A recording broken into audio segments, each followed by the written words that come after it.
이사야 시즌2의 10번째 시간입니다. 오늘 우리는 이사야 43장을 통해서 오직 하나님께 영광이라는 제목으로 하나님의 뜻을 묵상하려고 합니다. 제가 평소에는 설교 제목을 정할 때에 대부분 한글 성경 본문에 있는 표현을 그대로 사용을 합니다. 그런데 오늘 설교 제목은 본문에 없는 표현이에요. 오직 하나님께 영광이라는 이 말은 종교개혁자들이 강조했던 5가지의 오직 중 하나입니다. 요즘 수요 기도회를 통해서 교리 공부를 하고 있는데요. 최근에 다뤘던 주제가 바로 이 5가지 오직이라는 종교개혁의 표였습니다. 이런 거죠. 오직 성경, 오직 은혜, 오직 그리스도, 오직 믿음, 그리고 마지막이 오직 하나님께 영광이었습니다.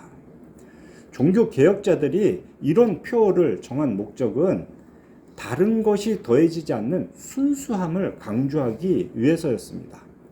예를 들어 오늘 설교 제목인 오직 하나님께 영광이라는 표현은 왜 말을 했느냐?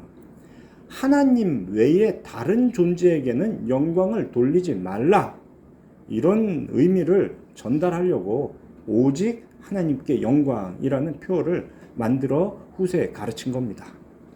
지금 우리가 묵상하고 있는 이 이사야 후반부 본문에는 오직 하나님께 영광이라는 이 표어가 아주 중요한 주제로 등장을 합니다. 그 대표적인 구절을 제가 3개만 들어보겠습니다. 먼저 42장 8절. 나는 여호와이니 이는 내 이름이라. 나는 내 영광을 다른 자에게 주지 아니하며 나의 찬송을 우상에게 주지 않는다. 이사야서를 보면은 대꾸법을 굉장히 많이 사용합니다. 똑같은 말을 반복하는데 약간씩 다르게 하는 거예요. 근데 의미가 같은 거죠. 오늘 본문도 그래요. 내 영광을 다른 자에게 주지 않는다라는 말하고 그 다음 구절 나의 찬송을 우상에게 주지 않는다라는 말은 같은 의미를 반복한 겁니다. 결국 뭡니까?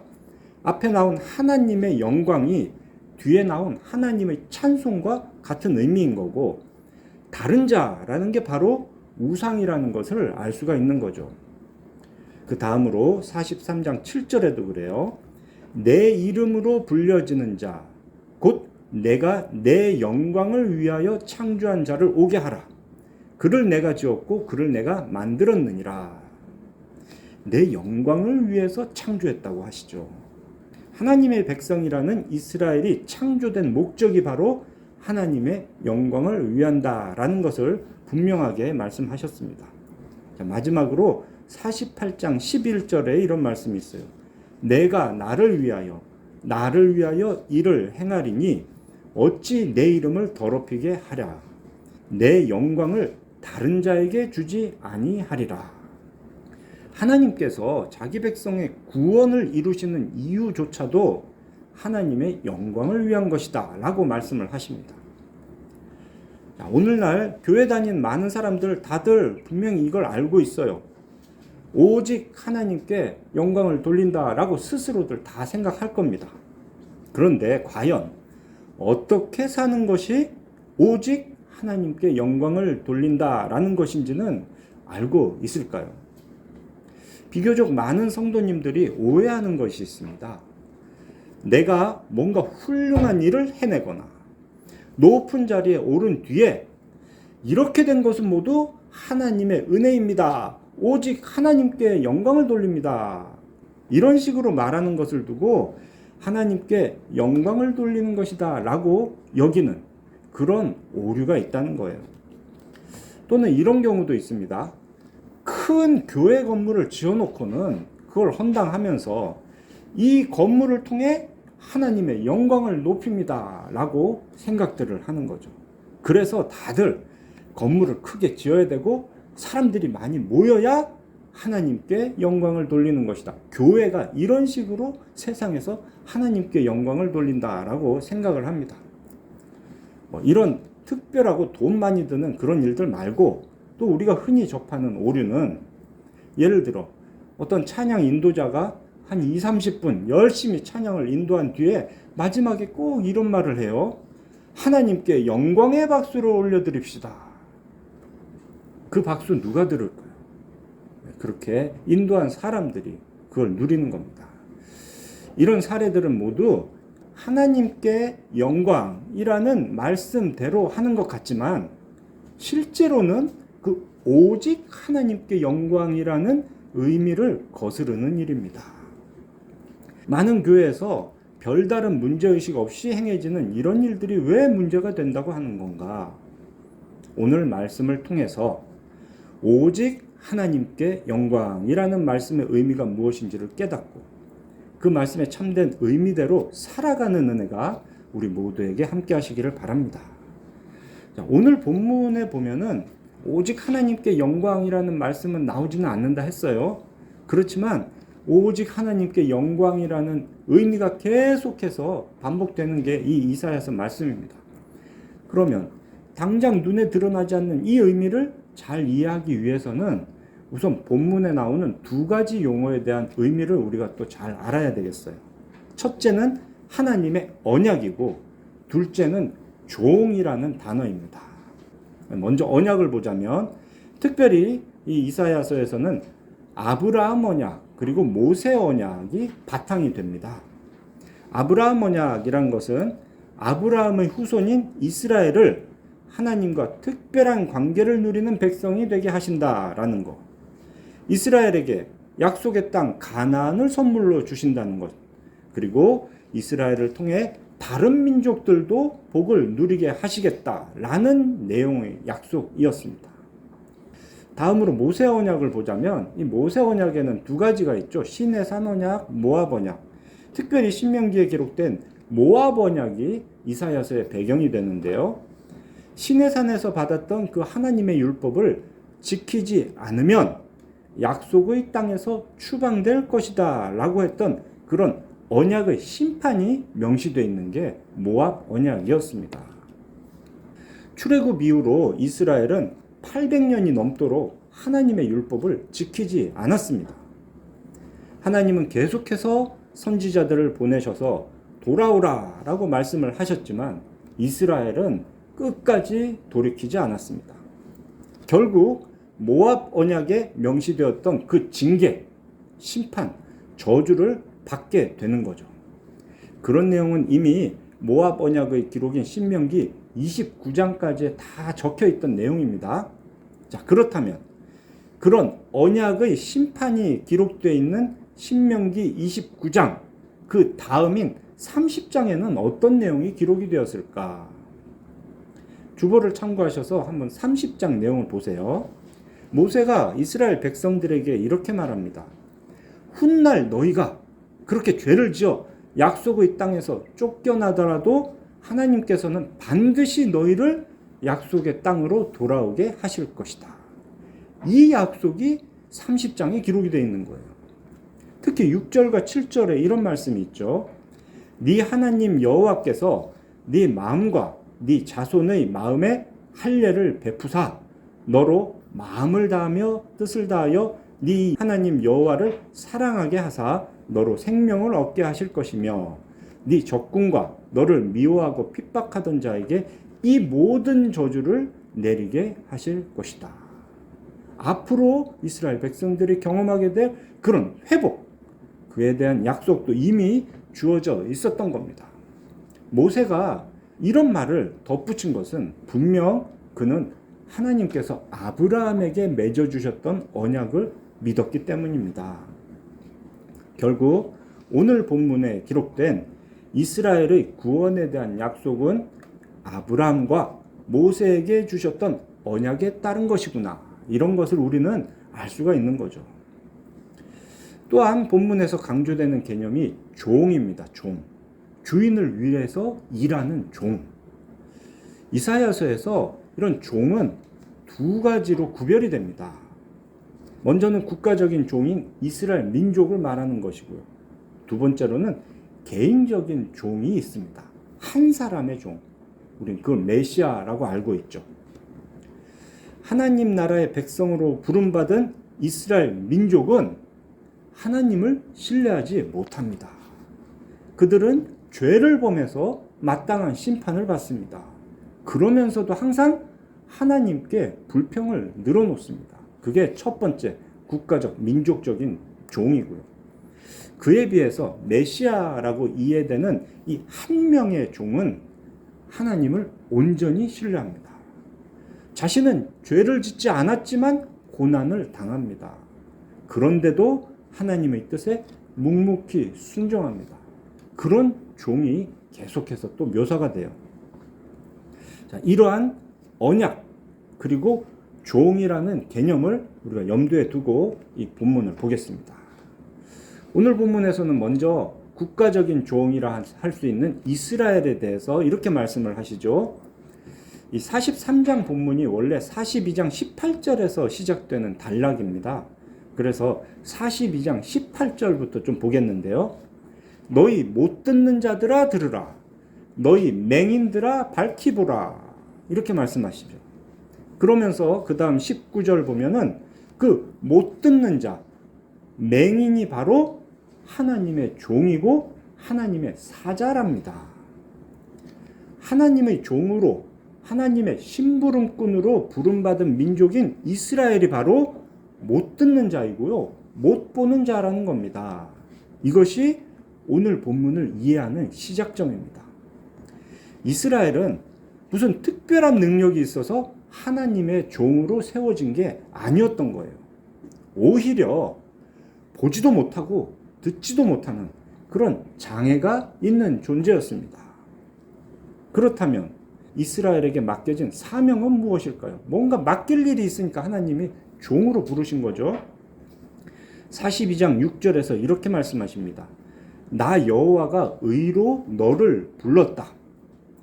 내가 네 손을 잡아 보호하며 너를 세워서 백성의 언약과 이방인의 빛이 되게 하겠다.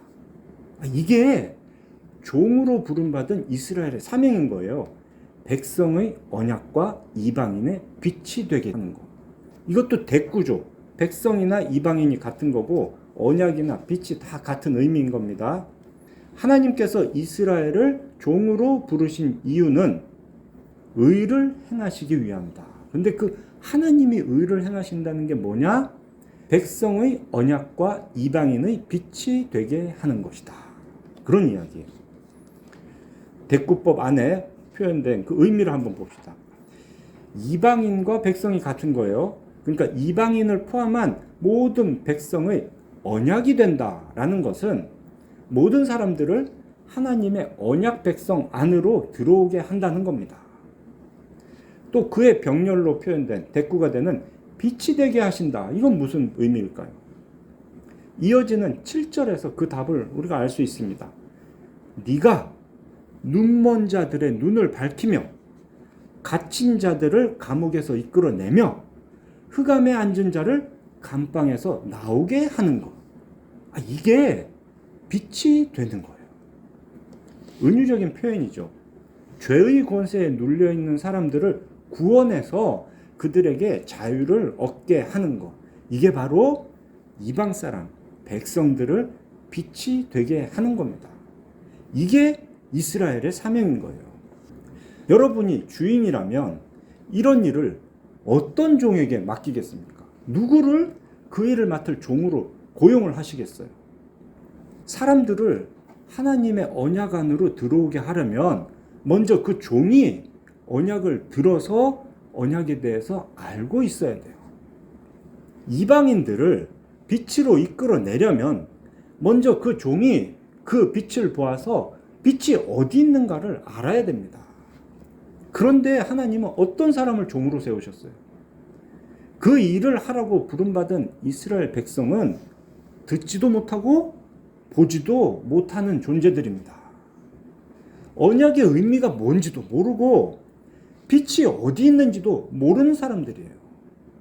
그들은 그래서 맡겨진 일들을 못했죠.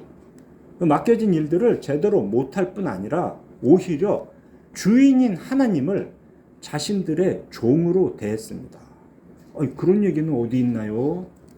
오늘 읽은 43장 24절 뒷부분을 한번 보세요. 하나님은 이스라엘에 대해서 이렇게 말씀하십니다. 네 죄 짐으로 나를 수고롭게 하며 네 죄악으로 나를 괴롭게 하였느니라. 생각해 보세요. 주인의 짐을 대신 지는 사람이 종입니다. 짐을 안 들고 가는 사람이 주인이고 그 짐을 들고 가는 사람이 종인 거예요. 네 죄 짐으로 나를 수고롭게 하고 네 죄악으로 나를 괴롭게 하였다. 이스라엘이 하나님께 자신들의 죄짐을 맡겨서 하나님을 수고롭게 하고 자신들의 죄악으로 하나님을 괴롭게 했다. 이것은 곧 이스라엘이 하나님을 종으로 여겼다라는 의미입니다. 이것이 종으로 부름받은 이스라엘의 문제인 거죠. 이스라엘이 하나님의 종으로서 맡겨진 사명을 잘 감당하려면 우선 그들 자신이 하나님의 언약을 알고 그들 자신이 밝은 빛을 봐야 했습니다. 그래서 오늘 본문 10절에 이렇게 말씀하시죠. 나 여호와가 말하노라 너희는 나의 증인 나의 종으로 택함을 입었나니 이는 너희가 나를 알고 믿으며 내가 그인 줄 깨닫게 하려 함이라.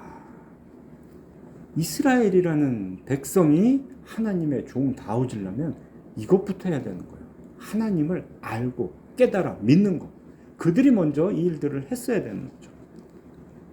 그게 안 된 이스라엘을 위해서 하나님은 한 명의 종을 보내시겠다는 거예요. 개인적인 종. 그분이 바로 그리스도로 오신 예수님이죠. 기름 부음을 받은 사람, 메시아께서 오셔서 왕으로 통치하시고 제사장으로 중보하시고 선지자로 하나님의 말씀을 가르치심으로 이 백성들로 하여금 하나님을 알게 하고 하나님을 깨달아 믿게 하실 겁니다. 오늘 본문에는 그런 개인적인 종, 메시아 그리스도에 대한 말씀은 구체적으로 없지만 42장에서 그 한 명의 종의 특징을 우리가 볼 수 있습니다. 42장 2절과 3절 이런 말씀이 있어요. 그는 외치지 않고 큰 목소리를 내지 않는다. 그는 상한 갈대를 꺾지 않고 꺼져가는 등불을 끄지 않는다. 그는 진실로 정의를 시행한다. 그는 쇠하지 않고 낙담하지 않는다. 그는 세상에 정의를 세우니 섬들이 그 교훈을 앙망할 것이다. 바로 그리스도의 모습입니다. 그리고 그 한 종에 대한 예언의 절정은 이제 우리가 앞으로 보게 될 53장에 있습니다. 고난받는 종의 노래. 언약과 종에 대한 말씀은 이렇게 정리하고 다음으로 오늘 본문에서 중요하게 언급되는 이전 일과 새 일에 대해서 좀 보겠습니다. 43장 18절을 보면 이렇게 말씀하시죠. 너희는 이전 일을 기억하지 말며 옛날 일을 생각하지 말라. 이것도 대꾸예요. 앞뒤 문장이 같은 겁니다. 하나님은 42장에서도 그렇고 43장에서도 그렇고 48장에서도 그렇고 이렇게 아주 폭넓게 이전 일과 새 일에 대해서 말씀을 해주십니다. 자, 그렇다면 여기에 이전 일, 옛날 일은 과연 무엇일까요? 오늘 보면 16절과 17절 보면은 이 이전 일이라는 것이 출애굽이라는 그런 구체적인 사건이라는 것을 알 수가 있습니다. 나 여호와가 이같이 말하노라. 보세요. 바다 가운데 길을 큰 물 가운데 지름길을 내고 병거와 말과 군대의 용사를 이끌어내어 그들이 일시에 엎드러져 일어나지 못하고 소멸하기를 꺼져가는 등불 같게 하였느니라. 이 일이 무슨 일입니까? 바로 출애굽 때 홍해에서 벌어졌던 일입니다. 이스라엘 백성 중에 이 사건을 모르는 사람은 없습니다. 이스라엘 백성뿐만이 아니죠. 모든 이웃나라 백성들도 이 사건을 다 알고 있어요. 그래서 하나님을 두려워했습니다. 자, 그런데 그 일의 핵심이 무엇일까요? 누가 왜 그런 일을 행하셨나입니다. 이스라엘을 택하시고 이스라엘을 사랑하신 하나님께서 자기 백성을 애굽에서 구원하기 위해 바다에 길을 내셨던 거죠. 그런데 이스라엘은 그냥 바다에 길이 났던 그 사건만 기억하고 그 일을 행하신 하나님은 잊어버린 겁니다. 누가 그랬지? 하나님. 왜 그랬지? 하나님이 우리를 사랑하셔서. 이 일을 다 잊어버린 거예요. 그래서 지금 하나님은 이스라엘에게 그렇게 말씀하십니다. 이전 일을 기억하지 말며 옛날 일을 생각하지 말라. 이것은 그냥 출애굽 역사를 그냥 다 잊어버려라, 이런 말씀이 아닙니다. 이 똑같은 일에 대해서 뒤에 가면은 반대로 이번에는 기억하라라고 하시거든요. 46장 9절 한번 보시겠어요? 여기를 보면 너희는 옛적 일을 기억하라 하십니다. 이상하죠? 앞에서는 옛날 일 기억하지 말라 하셨던 하나님이 기억하라. 그럼 그 다음에 무엇을 말씀하십니까? 그때 있었던 사건을 기억하라는 게 아니고 나는 하나님이라. 나 외에 다른 이가 없느니라. 나는 하나님이라. 나 같은 이가 없느니라. 그 옛날 일을 행하셨던 하나님을 기억하라. 이렇게 말씀하시죠. 이스라엘을 사랑해서 택하신 하나님, 그들을 불쌍히 여겨 구원해 주신 하나님은 기억해야 되는 겁니다. 하나님은 홍해에 길을 내고 애굽 군대를 그 물에 수장시켜 이스라엘을 구원하셨습니다.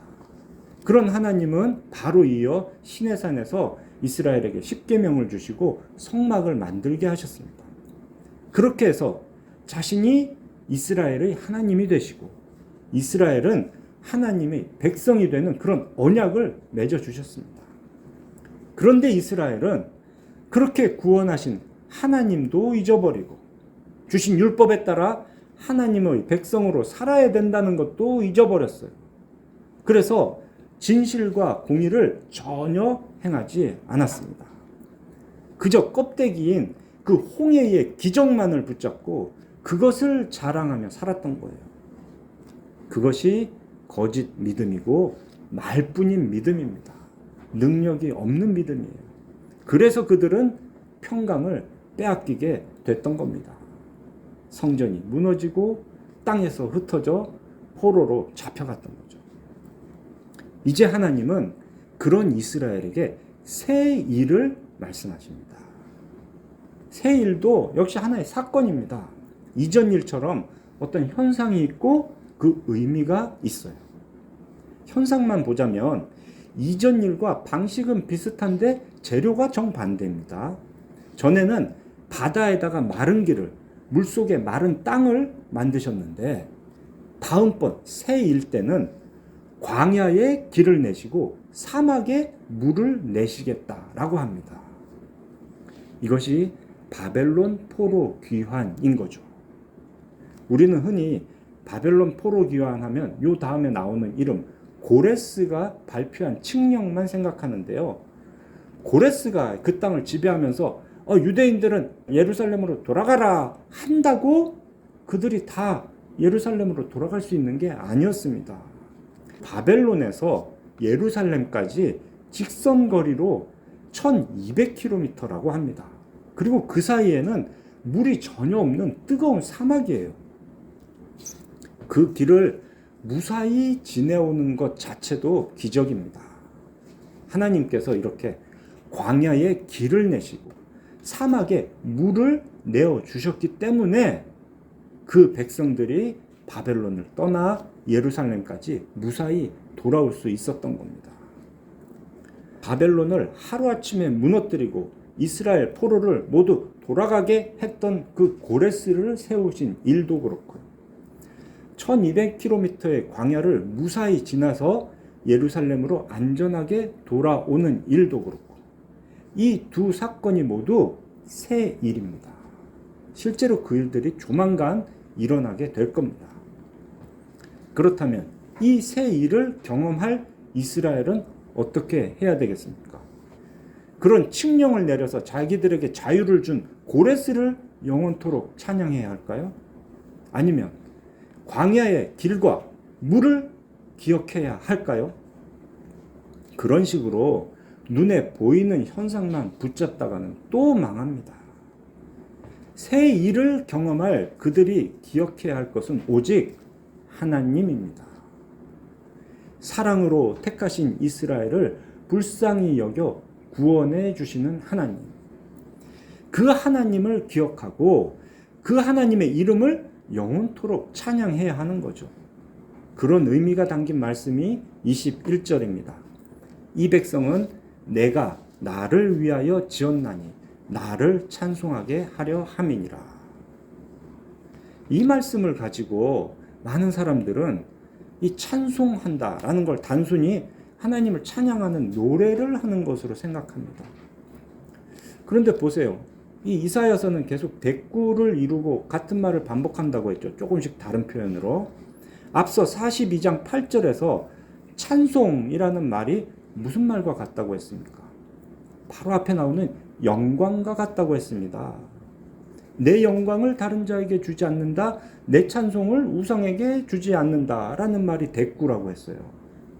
그러니 하나님을 찬송한다 라는 것은 단순히 노래를 부른다는 얘기가 아닙니다. 찬송한다는 그 말 자체가 하나님께 영광을 돌린다라는 겁니다.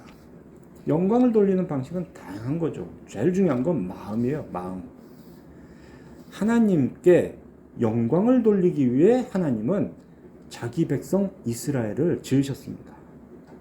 이스라엘에게 옛일을 통해서 언약을 맺어 주셨습니다.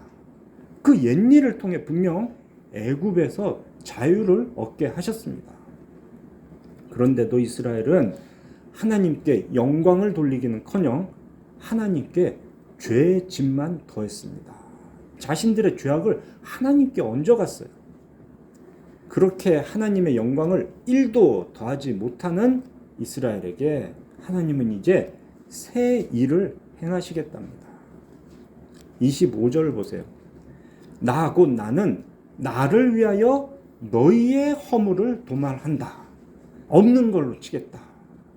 너희의 죄를 기억하지 아니하리라. 죄에서 스스로 돌이키지도 않는 이스라엘의 허물을 하나님이 다 없애버리시겠답니다. 그런 이스라엘의 죄를 기억하지도 않겠다 하십니다. 하나님은 이런 식으로 옛일을 기억하지 않고 새 일을 행하십니다. 지난날의 이스라엘이 하나님의 종이 될 만해서 증인의 역할을 맡기신 것이 아니었죠. 그런데 이후로도 그대로인 겁니다. 이스라엘이 자기들이 스스로 깨우쳐 죄를 회개해서 포로에서 돌아오게 되는 게 아니었어요. 이스라엘이 잘 듣고 잘 보아서 백성들의 언약이 되고 이방의 빛이 되는 게 아닌 겁니다. 오직 하나님께서 자기 자신을 위해 이 백성들을 변화시킵니다. 오직 하나님께서 하나님 자신을 위해서 그들의 죄를 용서하십니다. 그래서 이스라엘에게 회복은 오직 하나님의 은혜이고, 그래서 이스라엘이 고백할 것은 오직 하나님께 영광입니다. 사랑하는 우리 필그림교회 성도 여러분, 이제 이 모든 일이 우리에게 주어졌습니다.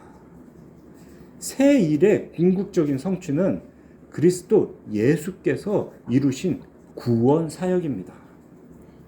예수님이 십자가에 달려 죽으심으로 죄인이 받을 저주를 모두 당하신 일, 예수님이 부활하시고 승천하셔서 세상을 통치하시는 일, 우리가 그 은혜를 통해서 구원을 얻었습니다. 듣지 못하는 존재인 우리가 언약을 그렇게 성취하신 그리스도를 통해 하나님의 언약을 듣고 깨달아 언약 백성이 되었습니다. 보지 못하는 존재인 우리가 참 빛으로 오신 그리스도를 보았고 어둠에서 나와 자유를 얻었습니다. 한 분 종이신 그리스도를 믿음으로 이제 우리 모두가 하나님 나라의 종, 백성이 되었습니다.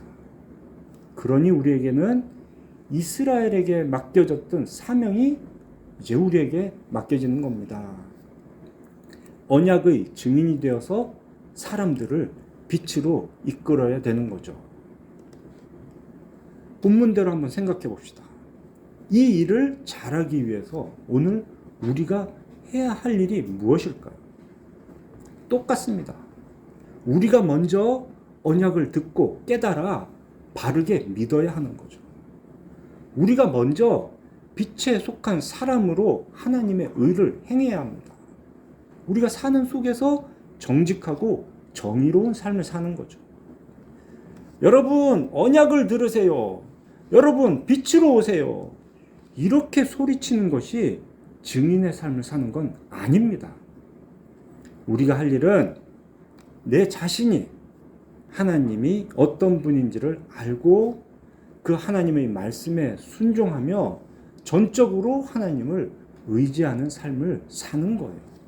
그렇게 사는 게 증인으로 사는 겁니다.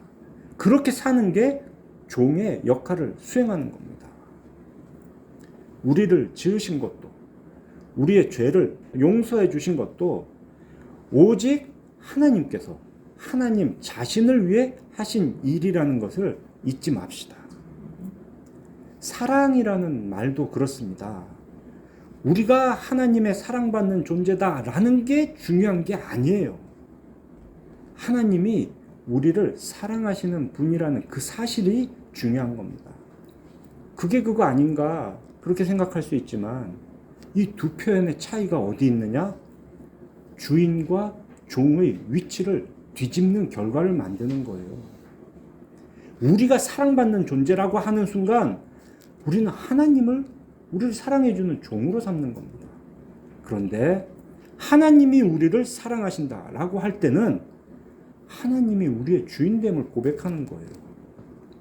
나를 위해 존재하는 하나님이 아닌 하나님을 위해 존재하는 나라는 사실을 잊지 말고 오직 하나님께 영광을 돌리는 삶을 사는 우리 모두가 되시기를 삼위일체 하나님의 이름으로 축원합니다.